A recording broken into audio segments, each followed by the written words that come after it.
Hi viewers, welcome to our channel. ప్రస్తుతం మనతో పాటు ఇమ్మంది రామారావు గారు సీనియర్ జర్నలిస్ట్ ఉన్నారు. వారితో ఒకసారి మాట్లాడదాం. సార్ నమస్కారం. సార్ నమస్తే. సార్ జగన్ గారికి షర్మిల గారు షాక్ ఇచ్చారు సార్. ఒక రేంజ్ లో ఫైర్ అయిపోయారు ఆయన పైన.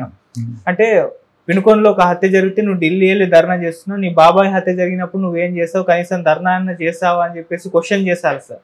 మరి షర్మిల గారి కామెంట్స్ పైన మీ ఒపీనియన్ ఏ విధంగా చూస్తారు సార్? నా ఒపీనియన్ అంటే 100% కరెక్టే. ఎందుకంటే వివేకానంద రెడ్డి హత్య జరిగినప్పుడు చంద్రబాబు నాయుడు గారు పాలక వర్గంలో ఉన్నారు, అంటే రూలింగ్ పార్టీలో ఉన్నారు చంద్రబాబు నాయుడు గారు. మనం అపోజిషన్ పార్టీలో ఉన్నాం. ఇటువంటి సంఘటన జరిగితే మనం చేయగలిగినటువంటి మన చేతిలో ఉన్న ఆయుధం ఏమిటి? నిరసన, ధర్నా, రాస్తావు రోకో, ఎంతటి వరకైనా వెళ్ళిపోవచ్చు మాట. ఇంకా బాగా రక్త సంబంధీకులైనట్టయితే మా ప్రాణాలు పోయినా విజయసాయి రెడ్డిని ఎవరు చెప్పారో చెప్పినంత వరకు ఊరుకో ఉంటారు. అటువంటి సందర్భం ఆయనకు వచ్చింది. ఈరోజు షర్మిలమ్మ అడిగిన మాట 100% యథార్థం. అప్పుడు చేయాలి ధర్నా ఒకటి. రెండోది ఏంటంటే, ఇక్కడ వినుకొండలో ఒక హత్య జరిగింది. దాని తాలూకు పూర్వాపరాలు తెలుసుకోకుండా తిన్నగా వెళ్ళిపోయి ఏదో వాళ్ళు ఓదార్చి రావాలి. ఒక విధంగా నువ్వు చెప్పినట్టుగా మనం ఆలోచించినట్టయితే వినుకొండలోనే జగన్మోహన్ రెడ్డి గారి తాలూకు మొదటి ఓదార్పు. ఆ ఓదార్పు అనే పదానికి అర్థం వచ్చేలాగా చేశాడు. మళ్ళీ బయటకు వచ్చిన తర్వాత పంచాయతీ ఏమిటి? వెనక పార్థివ దేహం అంటే ప్రాణం పోయినటువంటి శవం అక్కడ ఉంది. దాని ముందు ఈయన పంచాయతీ పెడతాడా? దాని ముందేమో గవర్నమెంట్నేమో దుయ్యబడతాడా? ఏం జరిగిందని దుయ్యబట్టావు. నీ మాటల్లో ఏదైనా ఒక నిజం ఉందా? ఏదైనా ఒక్క నిజం చూపించండి. అలాంటిది ప్రజల్ని తప్పుదో పట్టించడం కదా. నువ్వేదో మొత్తాన్ని డబ్బులు తెచ్చుకున్న వ్యాఖ్య జగన్ జగన్ నడుస్తుంది. అరవడం కోసమే డబ్బులు తీసుకొస్తావు. అది ప్రజలు గమనించలేనటువంటి పరిస్థితిలో లేదు. కాదంటే ఎక్కడంటే కొంచెం ఆందోళన పడ్డారు మాలాంటి వాళ్ళు. ఏమిరా ఇలా చేశారు అని ఒక ఆశ్చర్యం కలుగుతుంది. తెలుగుదేశం పార్టీ వాళ్ళు మళ్ళీ వీళ్ళు కూడా హత్యా రాజకీయానికి వెళ్ళకూడదు కదా అని కొన్ని క్షణాలు బాధపడిన మాట వాస్తవం. తెరా చూస్తే వాళ్ళిద్దరి మధ్య కుటుంబ కలహాలు. ఇద్దరు వైసీపీ పార్టీ వాళ్ళే. వీళ్ళేమో ఒక లాడ్జీలో బీరు బాటిల్తో కొట్టుకున్నారు, తిట్టుకున్నారు, గాయపడ్డారు, అన్నీ అయిపోయింది. ఈ జనం అందరూ ఎప్పటి నుంచో ఎక్స్పెక్ట్ చేస్తున్నటువంటి సంఘటన ఏమిటంటే, ఇప్పుడు ఈ వైసీపీ పార్టీ రషీద్ ఎవరు ఉన్నారు కదా, ఆయన చేతిలో ఆపోజిట్ పార్టీ ఆపోజిట్ వ్యక్తిన చనిపోవచ్చు, లేదా ఆయన చేతిలో ఈయన చనిపోవచ్చు. కుటుంబ కలహాలు, కక్షలు, కార్పణ్యాలు, కుట్రలు ఇవన్నీ అన్నిటి మధ్యనే కొనసాగుతూ వస్తుంది. ఈరోజు వైసీపీ పార్టీలో ఉన్న వ్యక్తి వైసీపీ పార్టీలో ఉన్న ఇంకొక యాక్టివ్గా ఉన్న వ్యక్తిని చంపాడు. దీన్ని ఇంత అడ్డగోలుగా మార్చేసి ఏదో మసిబూసి మారేడికాయ చేయడం అనుకుంటే అది ఊరుకోదు. అది సత్యమైతే అది ఎప్పుడు ఒకే మాట మాట్లాడవచ్చు.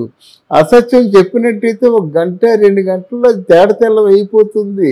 ఈరోజు జర్నలిస్టులు స్టింగ్ ఆపరేషన్ చేయడం మొదలుపెట్టారు. పోలీసు వర్గం ఎంత పని చేస్తున్నారో జర్నలిస్టులు కూడా ఇంచుమించు అంతకు మించి ప్రాణాలు తెగించి పని చేస్తున్నారు. ఈరోజు నిజాలని నొక్కిపెట్టి ఉంచాలనుకోవడం వాళ్ళ తాలూకు భ్రమ. నిజం ఒకరోజు కళ్ళు కనిపించకుండా చేయగలము, రెండో రోజు తెలిసిపోతుంది అన్నమాట. ఇది ఎలాగ ఉంచినట్టయితే ఇంకా పట్టుమని 50 రోజులు కూడా కాలేదు. పట్టుమని 50 నువ్వు ఎలా ఇస్తావు పెన్షన్లు అన్నాడు. మరి పెన్షన్లు ఇచ్చి చూపించాడు కదా.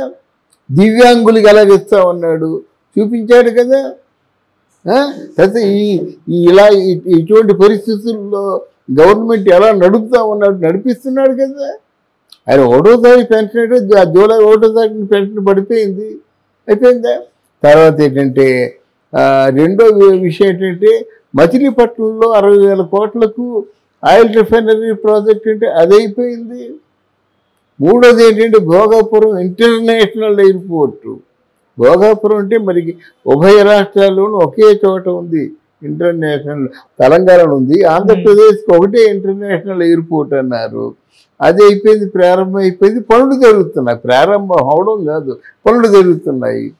అక్కడ శ్రీకాకుళంలో ఎయిర్పోర్ట్ అన్నారు, అక్కడ ఒక ఎయిర్పోర్ట్ని ప్రారంభిస్తున్నారు.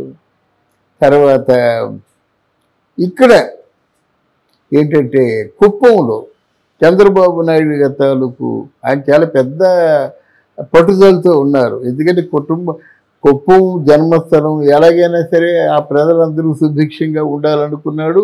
ఎయిర్పోర్ట్ కట్టిస్తున్నాడు, అక్కడి నుంచి విదేశాలకి మార్కెటింగ్ చేసేటువంటి ఏర్పాటు చేస్తున్నాడు. ఒక 50 రోజులు దాటుకుంటే ఇన్ని పనులు ఇంకెవరు చేస్తారండి? తర్వాత ఏంటంటే మనకు నిధులు కావాలి, ఆ నిధుల కోసమేమో వాళ్ళతో సఖ్యతగా ఉంటున్నాడు. ఇంకేం చేయాలి నీకు? ఏం చెయ్యాలని నువ్వు ఇలా గలబా చేస్తున్నావు? అందువల్ల ఇది కేవలం తర్వాత ఏంటంటే 40 రోజుల్లో 36 హత్యలు ఏంటండి, దోపిడీలు ఏంటండి, దుర్మార్గాలు ఏమిటండి? నువ్వు అనుకుంటే అయిపోతాయా? నువ్వు అన్న మాటలను నిరూపించుకోకపోతే అది కేసు బూమరాంగ్ అవుతుంది, తిరిగి వచ్చి తనకే తగులుతుందన్నమాట. ఆ విషయాన్ని గ్రహించకుండా 24వ తారీఖున నేను ధర్నా చేస్తానంటే మరి షర్మిలలాగే ఎంతోమంది అడుగుతారు కదా. మరి ఈ తాలూకు తెలివితేటలు నీ బాబాయ్ చచ్చిపోయినప్పుడు ఎందుకు లేవురా? నువ్వు ఎందుకు రోడ్డు మీదకి రాలేదు? ఒకటి. తర్వాత ఏమో సిబిసిఐడి చేత ఎంక్వైరీ చేయమన్నావు, తర్వాత అవసరం లేదన్నావు. ఇన్ని పిల్లి మొగ్గలు ఎందుకు వేసావు? ఎందుకంటే ఇది ప్రజల తాలూకు ఆవేదనని నేను చెప్తున్నాను. నాకు ఏ పార్టీతో సంబంధం లేదు, కానీ ప్రజలు ఎలా నలిగిపోతున్నారు. 5 సంవత్సరాల పరిపాలనలో కూడా ప్రజలకి ఒరిగింది? నీ పథకాలు ఎవరికి కావాలయ్యా? ఎవరికి కావాలి ఈ పథకాలు? నిరుద్యోగులు ఎంతమంది అంటే పేరుకుపోయినారు. అలాగే గంజాయిని ఎంతమంది మామూలుగా అంటే సిగరెట్లు కాల్చినట్టుగా గంజాయి తినేస్తున్నారు. హత్యా రాజకీయాలు పెరుగుతున్నాయంటే నీ పుణ్యమే కదా ఇదంతానా? మరి ఇవన్నీ సంస్కరించాలంటే టైం పడుతుంది, కనీసం 6 మాసాల పీరియడ్. నువ్వే అంతకుముందు అడుక్కున్నావు కదా. నువ్వు ప్రభుత్వంలోకి వచ్చిన ముఖ్యమంత్రిగా మొదటి స్పీచ్ ఏంటంటే, నేను 6 మాసాల్లో జగనన్న రాజ్యాన్ని తేకపోతే నడి రోడ్డు మీద గల్లా పట్టుకొని అడగండి అని చెప్పావు. ఆ మాట మర్చిపోయావా?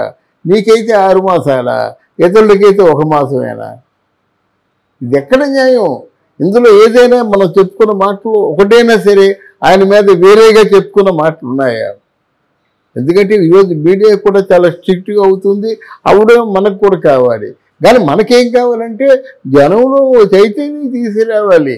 ఎక్కడైనా ఎవరైనా వ్యక్తిగతంగానైనా మంచి పనులు చేస్తే వాళ్ళని ప్రోత్సహించాలి.